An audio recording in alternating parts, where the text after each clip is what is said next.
Hi, and thank you for joining the Alternate Historical Fiction track. We're so excited to kick off everything with a nice little tea party. Joining me are two of our absolutely fantastic steampunkers, Alex and Joel. We are going to give you a couple of highlights for our 2023 DragonCon. So, Alex, I know that you are a night person who just loves to go out and have a party. It's true. Is there anything on our 2023 schedule that you're already excited about? Turns out we've got two events that I'm really looking forward to. We have tea dueling and a splendid teapot race, both of which are open to any con attendee. Check the application for when we're going to be hosting those events and show up. Have a great time. Joel, I don't know if you've ever gotten to see the wild sport that is tea dueling, but what we do is we competitively force people to drink a cup of tea. Well, actually, to dunk a cookie in a tea. And the person whose nerves of steel can outlast the other one and whose cookie crumbles last is the winner of that pairing. It goes on all out for an entire hour, and what's crazy is that we only crown one winner. So it's not like I get to win my battle and then I'm good and I'm one of the winners. You have to actually battle all the way out through all the other winners. Does your cookie have to last the whole time? We give you new cookies every single time, but they have to be regulation shortbreads. It's an actual sport. I feel like we're really good at actual sports that don't seem real.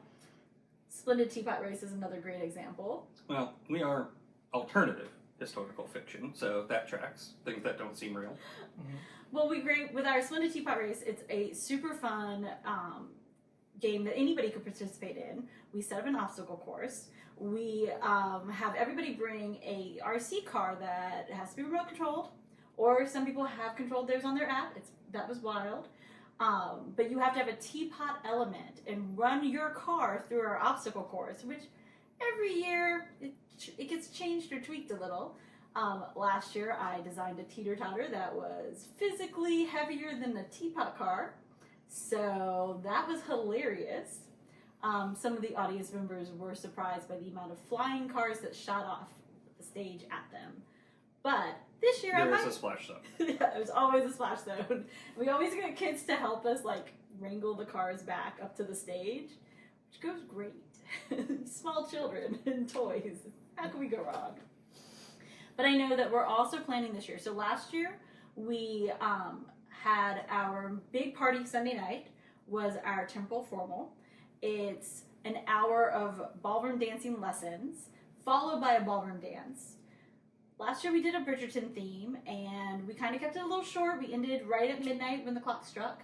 But Alex, don't we have something crazy planned for this year? Yeah, aren't we changing that to more of a West Coast sort of glam vibe that we're doing? We're tapping old Hollywood. Yeah. You know what?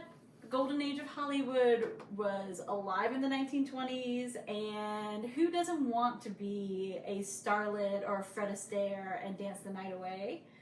But we've also got our friends from West Coast Swing coming out, and at midnight, we're not going to turn off the lights and tuck it all away. We're going to let the swing team take over, and we're going to pop with some spring vibes. We've got a great DJ who is a massive Swing Coast fan, and he's going to come out and make sure that the party can go all the way until 2 in the morning, which will be great, because I Good know for me. that's about the time that you get really willing to, jive out.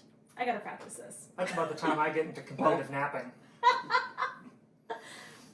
Well, we were just talking about competitions a second ago. Aren't we doing a historical showdown about two of our fandoms? Who was that? Was the Outlander and what was the other one? So, if you're at the con, and this will just be for con attendees, Alex has spilled the tea, but we are going to have a historical romance. We're going to have a historical romance face-off. We are asking this year that our Bridgerton fans and our Outlander fans come and tell us which of the two shows is the best fandom. We know they're steamy, we know they're sexy, we know that the story goes on and on and on, and they all have fantastic characters. But which one's the better one? So we're going to ask the attendees to prove to us. We'll have a panel of judges. We're going to actually try to do this formal debate style. So you can't just come up and say, Sam is the hottest, and that's it. Done. Sam is the hottest. He is pretty hot. But you have to have some actual proof. Not just on the scale of how hot is Sam, but other things about the show. Also, which Sam you're talking about? Is Gamgee? Is this Winchester? Or what are we doing here? We could have a fandom mashup. And we're hoping to crown one victor, so next year we can do it again with a different historical romance versus our 2023 victor. So we're really excited about this. If it works out great, then we know we've got a great idea. Should be a lot of fun, possibly a lot of craziness. We're gonna find out. Nothing says exciting like a good bodice ripper. This is still a PG-13 panel, right? It is going to be in the daytime. We've got a ballroom for it, so we have a big, large space, but we do have to abide by the Dragon Con rules. So, no. Sorry, folks. Nothing that would get us into trouble, unless nobody's watching. No, we'll be good. Right? Just like this tea party, we'll be perfectly good. I don't know if you guys are excited about this, but one of our big things, how many people here have heard of the show Yellowstone? I've heard of it, yeah. It's like like everybody I talk to at work around the water cooler is like, this is the show to watch. It's got all of the modern intrigues of cowboys and chaos. Well, they have two amazing spinoffs, 1883 and 1923. They're all about the Wild West. One of them is almost like if the game Oregon Trail came to life. It was amazing. And we were watching those as a track and realized, you know, it'd be really cool to do a bunch of panels on. Dysentery.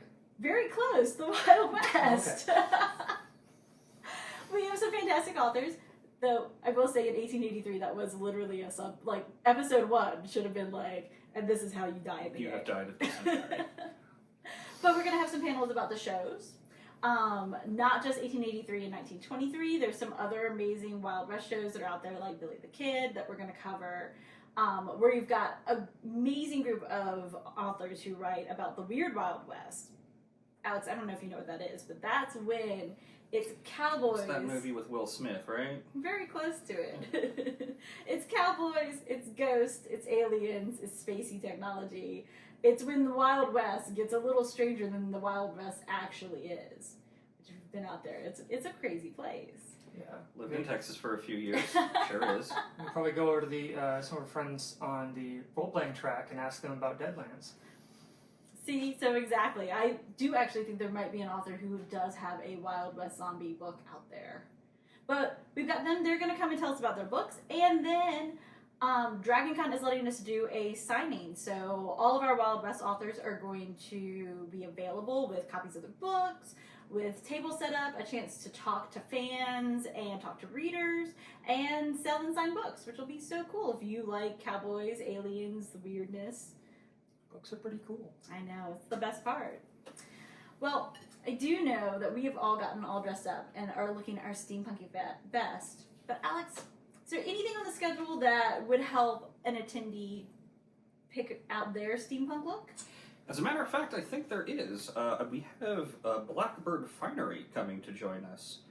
They will be talking to us about how to be dapper on a dime, how to tie a tie or a cravat, if that's what you're into, and several other panels that will go over historical basics, like how to look Victorian, an overview of kilts, and as a special treat, we have actually got our friend Heather Vandergraff coming in to talk about costuming from Our Flag Means Death. So be sure to look out for that one. That'll be a super treat for all of our people who follow us on YouTube, because we've actually managed to grab her between gigs. She does a lot of Marvel movies too. So she's going to join us virtually. We're going to do our Ask Us Anything and have that available to everybody on our YouTube channel, which will be great. And speaking of our YouTube channel, there's a lot of things set up this year online for people who maybe can't make it to the con, or you just want something to do at night that is less crowded than what Alex here is into. There's going to be a premiere of the Cozy Mystery author panel Looks at the genre of the whole series. It's going to be focusing on murders that involve food. Nom nom nom. Hopefully we don't have any of that reenact here today. I love a good meal to die for, though. Yeah, well, we're also going to have our Dragon Con history panel available, and you can learn about the organizations that are part of the con, even if you can't make it to the track room on Thursday. There's going to be the Chronicles of a Cocktail series, and we even managed to record a few panels that'll be making available during this year's con. And last but not least, if you have a Dragon Con streaming membership, you'll be able to see a virtual version of our historically speaking panel, which is going to be focused on the women of the Wild West. I know, I love a good cowboy story, so... Or cowgirl.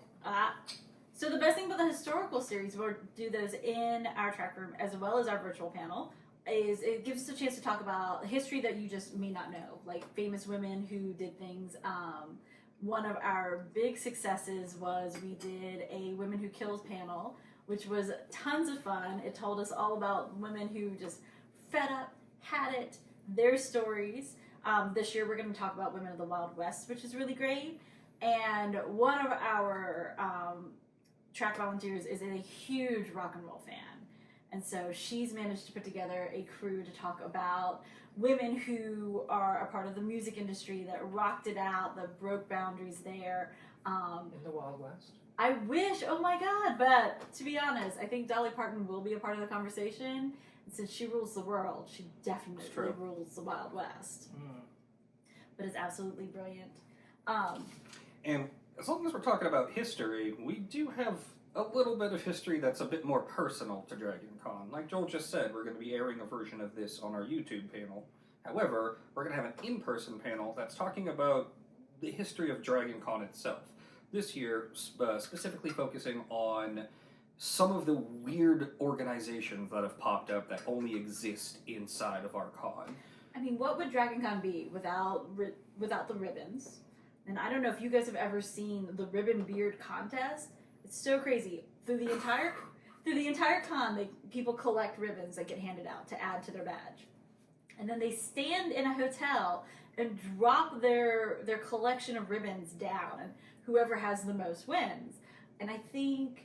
Now, just to make sure for you, those of you who've never been, when she says stand in the hotel, she's talking about several stories up and letting it over the edge of the banister. I think the highest one was, like 230 feet? It was a 4-story building worth of ribbons. It makes you wonder, like, when people talk about Rapunzel and you're like, that much hair. And I just saw the equivalent in ribbons, satin ribbons attached to a badge. Like, how did you walk around? Right? Like, how did you not trip over that? Yeah, I've read about some people who did the math, and I feel like that would eventually shift her center of mass outside her tower. And wait, the hair or the ribbon?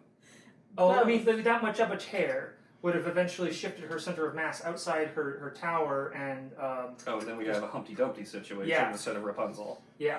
Fortunately... melt down those horses. The best part about the ribbon, or the Loyal Ribbon Order of the Ribbon, is that they are very detail-oriented, and they have not allowed the massive ribbons to shift us outside of the city of Atlanta. That's good. So props to them for doing that math. We're also going to be joined with the group that does the photo shoots, which...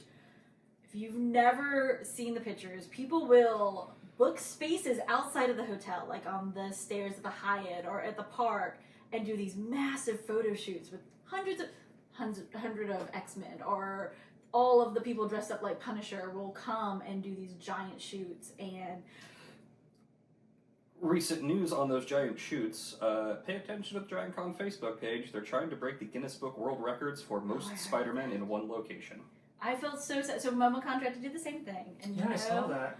And I was so sad because they were like, we were just a bit short, and I'm like, oh no, where did Spidey's go? But with 60,000 attendees, I feel like Dragon Con could do it. We have enough.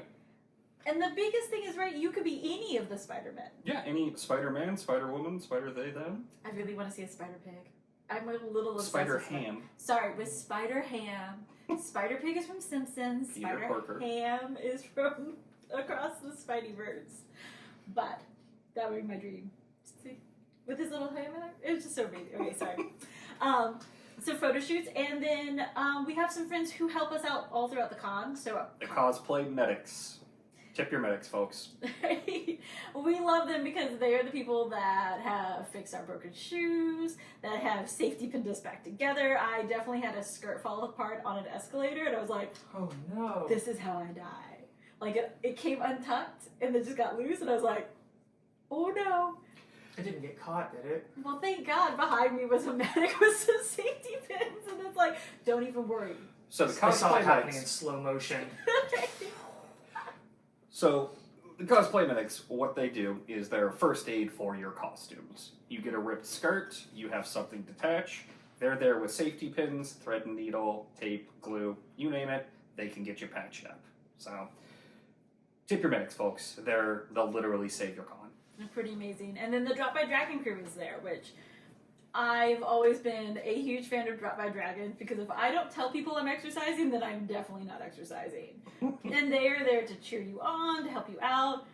It's so great because one of the hardest things about being a convention that's not in a convention hall is that there are 937 steps to get anywhere. And in our case, if you guys love us, please come down the hill to the Sheridan. I know you have to go back up the hill, but we are at the bottom of the hill. Don't tell them about that part.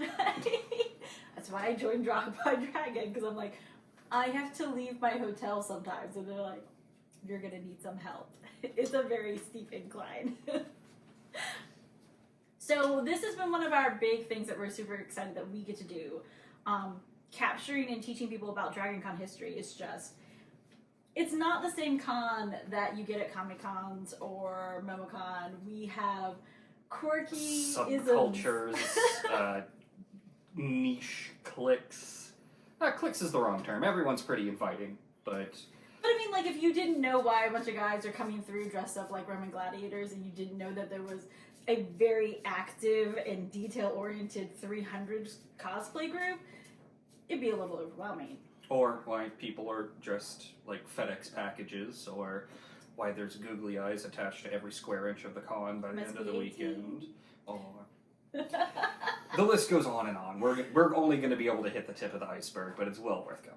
Googly eyes is normal. Every con should have some googly eyes.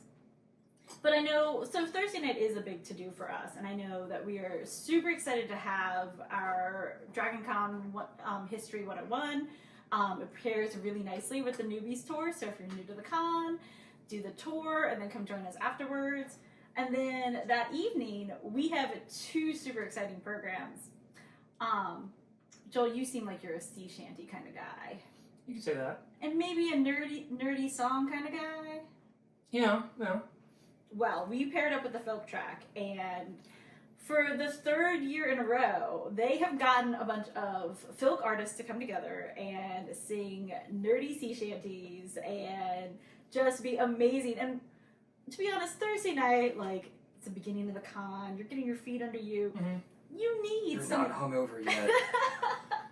You need something to, like, get you in the con spirit. And what's better than an hour of sea shanties with actual, like, musicians? and Actual live musicians. We do our own sea shanty with the Nocturnal Pirates that'll happen in the evening. We love them dearly. Mm-hmm. But to be honest, there's moments where you're like, being a musician is just too hard. Sometimes you just gotta. Very, very true. Instruments and words, that's a lot of things all at one time. I'll just settle for having a beer. It's my contribution to the sea shanty bit. Well, our Nocturnal Pirates panel, that's more of a sing-along than just a come and listen and have fun with us. True. They do a lot of the, call and repeat for I mean, the that's kind of the core of the sea shanty. It's there'll be a lead singer who does the call, and then everyone can join in on the chorus. Yes, that's... And I feel like Nocturnal Pirates is good on the core part of the sea shanty too, is also Yes. there should be someone drunk and or pirate. Yes, very true. But I feel like you might know something about and or pirate. And or pirate. I do. So this is going to be the 3rd year running we do this. It is a semi-historical reenactment of what pirates used to do on ships at sea to keep themselves entertained. They would stage mock trials with one another that was essentially just big improv theater where they would make up charges. Someone would act as like a judge from the British Navy, and then they would give themselves sentences for their heinous crimes, and they would just drink and yell at each other about like how many times they'd raided Tortuga or how many barmaids they'd made away with or things of that nature. Because when you're out at sea on the ship for 6 months at a time, you're gonna get bored. You gotta have something to do. And a bored pirate is a dangerous pirate. So we're gonna have a handful of my favorite pirates there, acting out random improv scenes with ideas taken from you, the audience, beforehand, to give them a prompt of what sort of shenanigans these pirates are gonna be up to. We highly recommend you come. It's a great time, and we've had very few noise complaints, oddly enough.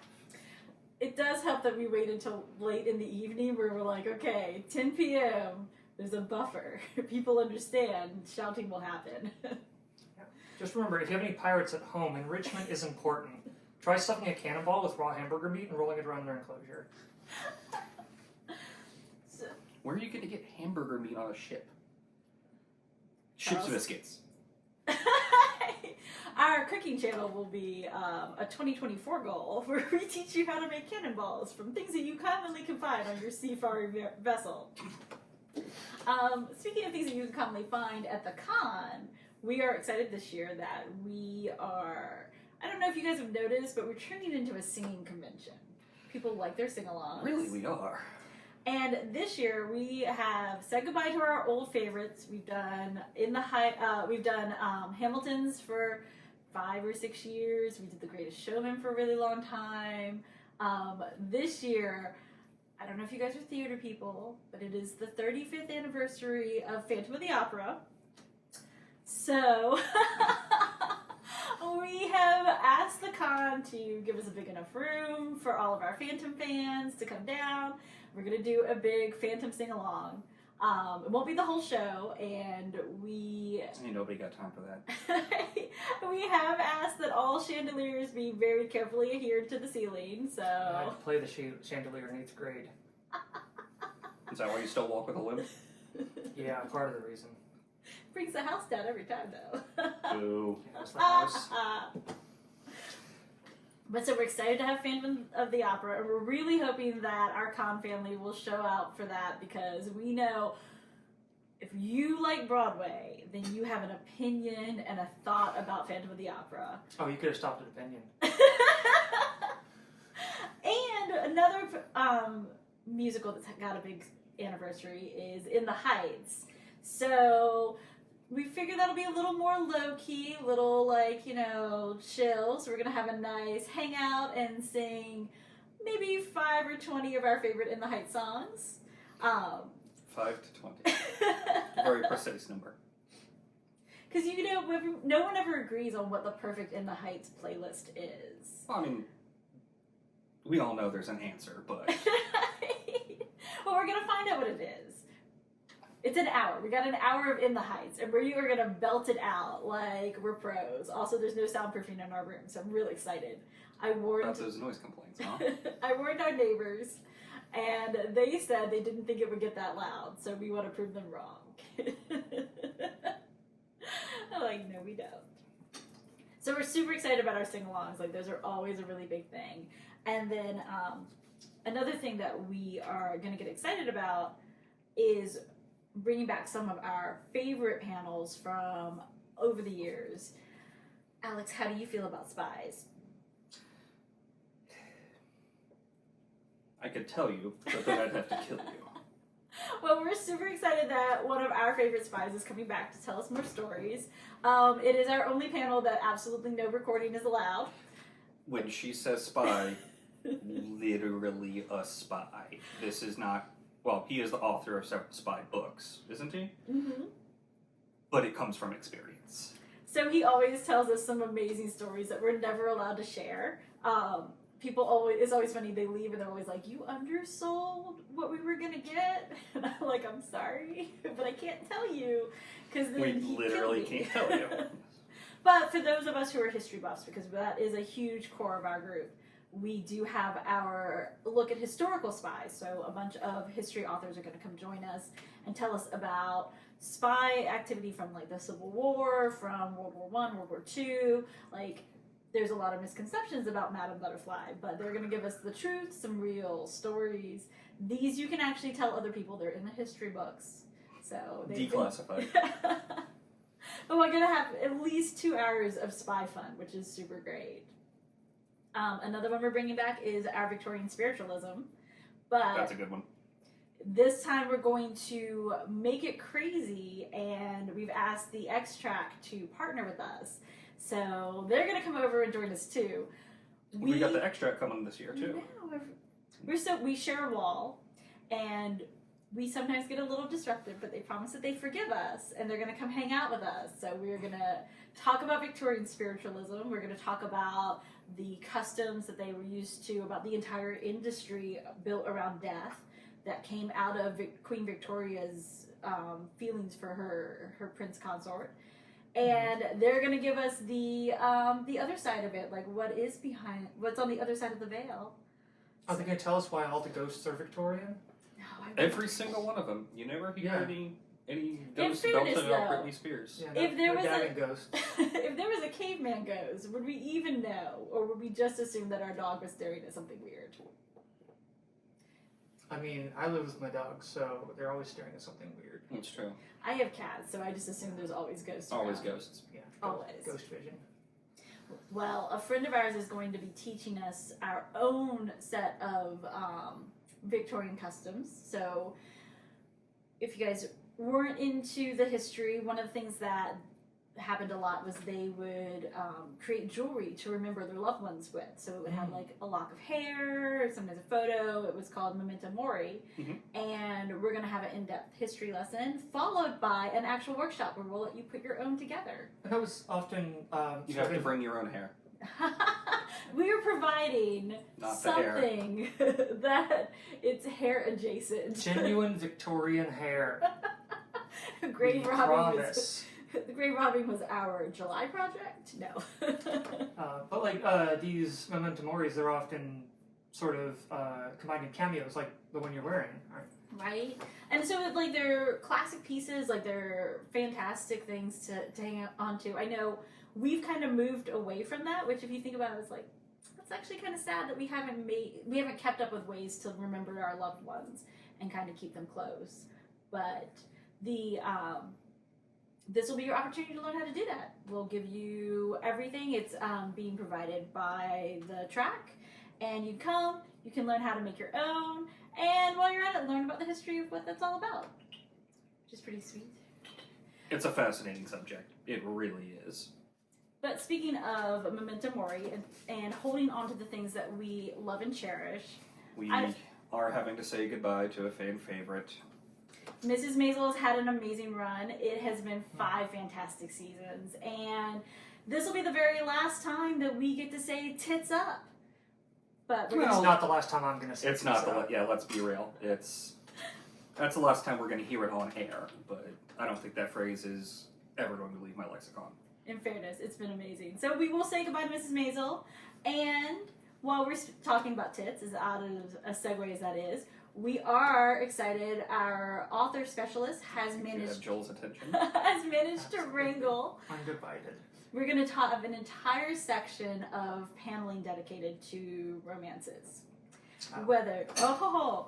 We're going to do the sweet kind where you just fall in I love. was going to say, are we covering the gambit of romance and all Oh, those? we are. Sweet. We're going to get steamy. We even have an MA Oh, I can do romance. Steam. Come join us. Check your app, but join us after 10 p.m. while we get a little wild. We did call it bodice ripping, so that should set expectations. And then, of course, we have our favorites. We're going to have a Queen Charlotte panel, which, if you guys haven't seen the spinoff for Bridgerton, that was a lovely romance. It was all about Queen Charlotte falling in love with her king and that storyline.